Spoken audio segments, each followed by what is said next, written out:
तीन गट नंबर घेतले होते विचारून पण अडचण येऊ नये होय. एका जागी एवढं निघलं किती ह्या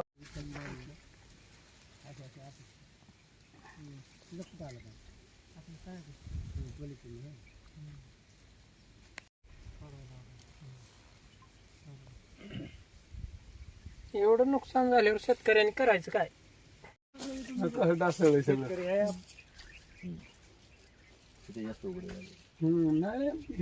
इकडे जरा कलर म्हणजे पानं कसली होते राव कासली पानं होत सगळी चिरणे झाले तर त्याच्यात चिरणेवर नाही झाले. गारपीट होऊन 24 तास उलटून गेले तरी पण पाहणीसाठी कुठलाही अधिकारी आलेला नाही. कोणाला फोन केला होता आपण?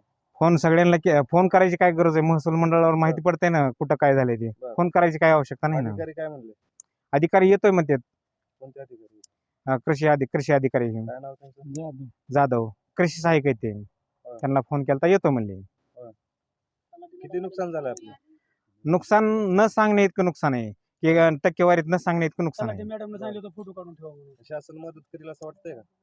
आता आमची मागणी करायचं काम आहे. मदत करायला का नाही शासन ठरवलं. बाबा काय नुकसान झालंय? किती पाऊस झाला होता? पाऊस असा भरपूर झाला. जवळजवळ 2 तास गारा पडल्या आणि गारा अशा भरून विचून घ्यासारख्या गारा होत्या. एवढ्या गारा होत्या. किती बाग आहे? 2 एकर. खर्च किती आला? खर्चाला 2.5 लाख रुपये आलाय. आता नुकसान झालंय, भरपाई निघेल का?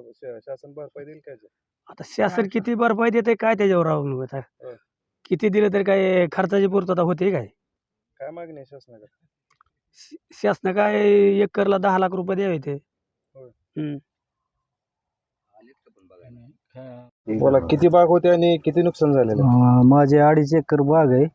त्या बागेत माल एकरी 15 टन माल होता. त्याच्यात 50% नुकसान तर आहे सरासरी. पण शासन मेसेज टाकतंय मोबाईलवर, बघ ह्या जिल्ह्यात त्या जिल्ह्यात इतका पाऊस, इतका मिली सगळं सांगते. पण बाहेरून जे म्हणजे माहिती टाकणारे जे आहे ते मोबाईलवर टाकतात. पण शासनाची माणसं अगर त्यांचं कोण येऊन बघत नाही नुकसान झाल्यानंतर. किती खर्च आला आणि किती उत्पादन अपेक्षित होतं? उत्पादन 2.5 एकर मध्ये साधारण 15 पर्यंत जात होतं. खर्च भरपूर झालेला होता. एकरी वगैरे काय म्हणतात? नाही, वातावरण जे सांगणारे जे आहेत डक साहेब हे आहेत ते आहेत, तोडकर साहेब आहेत, तशी माणसं सांगतात पाऊस येणार आहे, असं होणार आहे, तसं होणार आहे. ती रेट पडते.